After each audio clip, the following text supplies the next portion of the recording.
तो अगर घर नहीं लौटेगा तो मर जाएगा। के गजलों से कोई टूटा हुआ दिल जोड़े, के गजलों से कोई टूटा हुआ दिल जोड़े, वरना बेकार ये लफ्जों का हुनर जाएगा। जोरदार तालियों में इस्तकबाल कीजिए आप ही के दयार का शायर मोहतरम नौशाद ब्यावल।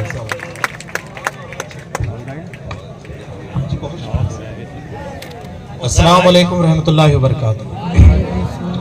सबसे पहले तो मुबारकबाद पेश करता हूँ अक्को भाई को, जिन्होंने इतने खूबसूरत मुशायरे का इनाकात किया। एक शाम बयाद अलहाज मरहूम मोहम्मद ताहिर सेठ साहब के नाम, जो भले फिजिकली हमारे बीच मौजूद नहीं है, लेकिन जिनकी अदबी खिदमात को ये शहर और इलाका खानदेश कभी कभी भुला नहीं सकता। मैं चाहता हूँ एक मरतबा मिलकर जोरदार ताली बजा लें आप लोग। मोहतरम जनाब शब्बीर सेठ साहब, मुस्तफ़ा सेठ साहब, अतौला सेठ साहब और तमाम मोतबर लोग यहाँ तशरीफ़ रखते हैं। शकील असद साहब यहाँ तशरीफ़ रखते हैं। मैं यहाँ से अपने लोगों के बीच अपने शेरी सफ़र का आगाज़ करता हूँ।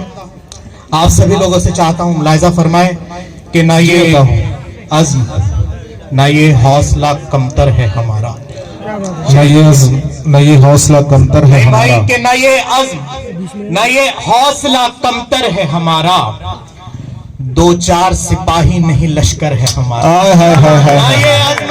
जोरदार तालियों में इस्तकबाल होना चाहिए था। ये हौसला कमतर है हमारा, दो चार सिपाही नहीं लश्कर है हमारा, ये नस्लें हमारी कभी गुमराह ना होंगी, हर मोड़ पे कुरान ही रहबर है हमारा। सुभान अल्लाह, सुभान अल्लाह, सुभान अल्लाह। हमारी कभी गुमराह ना होगी, बहुत शुक्रिया।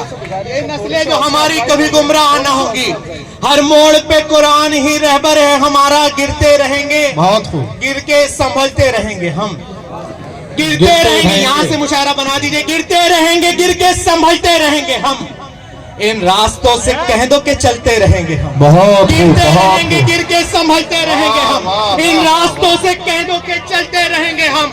जुल्म और सितम की आंधियां आए तो आने दो, बन के चिराग इनमें भी चलते रहेंगे। जिंदाबाद, जिंदाबाद। जुल्म और सितम की आंधियां आए तो आने दो, गिरते रहेंगे, गिर के संभलते रहेंगे हम, इन रास्तों से कह दो के चलते रहेंगे हम। जुल्म और सितम की आंधियां आए तो आने दो, बन के चिराग इनमें भी जलते रहेंगे हम। भैया दादा शेर सुनिएगा जी। अता कि जो एक लफ्ज भी माँ की ज़बान से निकलेगा, जो एक लफ्ज भी माँ की ज़बान से निकलेगा, तेरी नजात का रास्ता वहां से निकलेगा। जो एक लफ्ज भी माँ की ज़बान से निकलेगा, चौथे मिसरे पे बहुत कि जो एक लफ्ज भी माँ की ज़बान से निकलेगा, तेरी नजात का रास्ता वहां से निकलेगा। कहीं पनाह मिलेगी ना जुल्म वालों को, हमारा फैसला जब आसमां से निकलेगा। कहीं पनाह मिलेगी ना जुल्म वालों। दोस्तों जोरदार तालियों में इस्तकबाल हो जाए। जिंदाबाद, जिंदाबाद। मुकर्रर नौशाद साहब, मुकर्रर। जो एक लफ्ज भी माँ की ज़बान से निकलेगा, बहुत शुक्रिया। जो एक लफ्ज भी माँ की ज़बान से निकलेगा, तेरी नजात का रास्ता वहां से निकलेगा।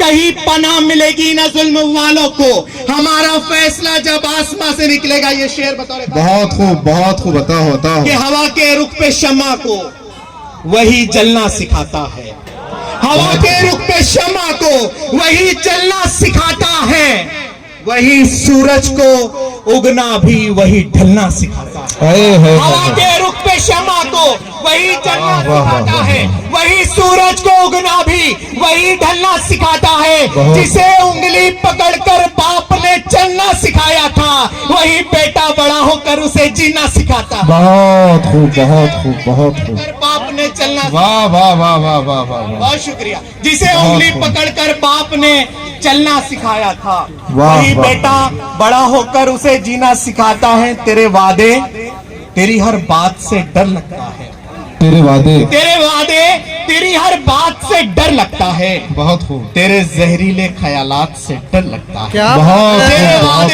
तेरे वादे तेरी हर बात से डर लगता है, तेरे जहरीले ख्यालात से डर लगता है। मुफलिसी पाँव की जंजीर हो जिस बेटी के, उसको शहनाई वो बारात से डर लगता है।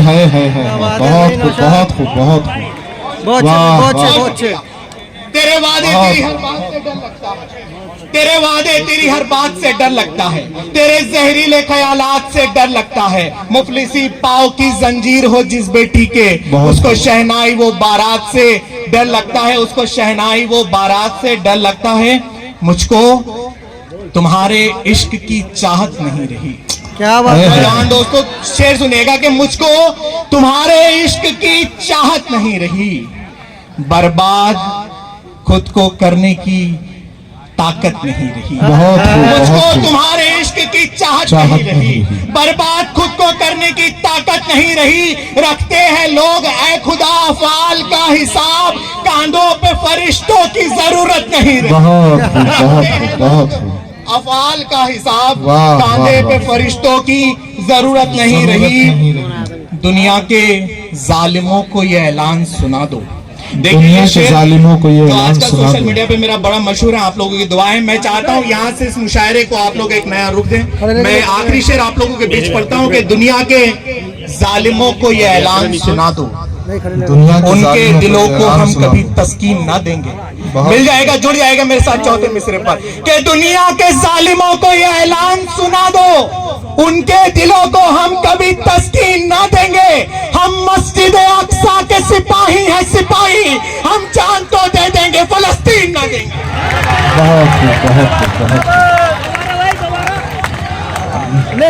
साहिब जोरदार तालियों में इस्तकबाल करें नौशाद ब्यावली साहब का। और मुझे बड़ी खुशी हो रही है नौशाद साहब कि आपने अपना ज़्यादा वक्त हमारे मेहमान शोरा को दिया। इस उम्मीद के साथ यकीनन पढ़ेंगे, लेकिन एक बात मैं चल दोबारा ले।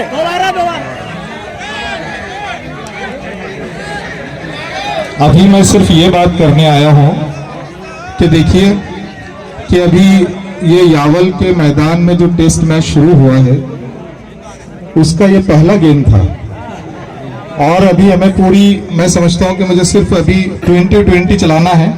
और अगर आप लोग यूं ही जमकर बैठे रहे, अगर आप लोग यूं ही जमकर बैठे रहे, मेरे लफ्ज सुनिएगा, तो मैं ये वादा करता हूं कि नौशाद ब्यावली साहब को फजर की अजान तक पढ़ाऊंगा।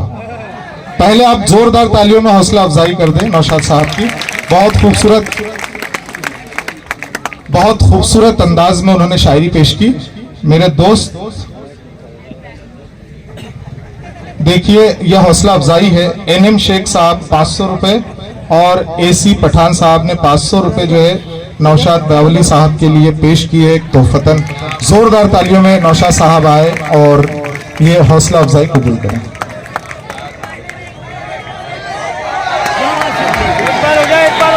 मैं सिर्फ इतना कह सकता हूँ मुश्ताक सर, मैं सिर्फ इतना कह सकता हूँ क्योंकि नौशाद साहब को मैं सुन रहा था और बहुत अच्छे से सुन रहा था कि वो क्या पढ़ रहे हैं। उन्होंने महबूब का जिक्र भी किया, यानी गजल का हक भी अदा किया, लेकिन साथ साथ उनकी निगाहें, अल्लाह ने इतनी बसीरतें भर दी उन निगाहों में कि वो हालात हाजरा पर अपने कलम को चलाने से नहीं रुके। मुझे वाली आसी याद आ गए। रऊफ सर, यूं तो हंसते हुए लड़कों को भी गम होता है, यूं तो हंसते हुए लड़कों को भी गम होता है, कच्ची उम्रों में मगर तजुर्बा कम होता है। इस तरह रोज एक खत हम उसे लिख देते हैं, इस तरह रोज एक खत उसे हम लिख देते हैं कि न कागज न स्याही न कलम होता है। वक्त हर जुल्म तुम्हारा तुम्हें मालूम नहीं, वक्त एक खुरदुरे कागज पर रकम होता है, और वक्त हर जुल्म तुम्हारा तुम्हें लौटा देगा। वक्त के पास कहाँ रहमो करम होता है, वक्त के पास कहाँ रहमो करम होता है। लेकिन मोहब्बत और मसाइल, इसका इम्तिजाज अगर देखें तो मुझे एक शहंशाह याद आता है जिसने कभी ताजमहल बनाने के लिए हिंदुस्तान पर कब्जा भी किया था। एक ऐसा नाम जो मुझे गजल का इम्तिजाज दिखता है कि जिसने अपनी, लोग महबूबा के मरने पर ताजमहल बनाते हैं, कैसा अजीब शख्स था जो बीवी के मरने पर ताजमहल बना गया, और वो भी इस अकीदत के साथ कि दिल्ली से पत्थर बुरहानपुर लाना चाहता था, लेकिन उस वक्त ट्रांसपोर्टेशन की आमदोरफ्त के जराए मुकम्मल नहीं थे, इसलिए वो ताजमहल बुरहानपुर से उठकर आगरा जा बसा। लेकिन एक बात है, वो ख्याल आया था बुरहानपुर में ताजमहल बनाने का, लेकिन वो ख्याल वहां छोड़ गए और वहां की मिट्टी से मोहब्बतें अब जन्म लेने लगी है, वहां की मिट्टी से अदब अब जन्म लेने लगा है। आइए मैं उस मोहब्बत और अदब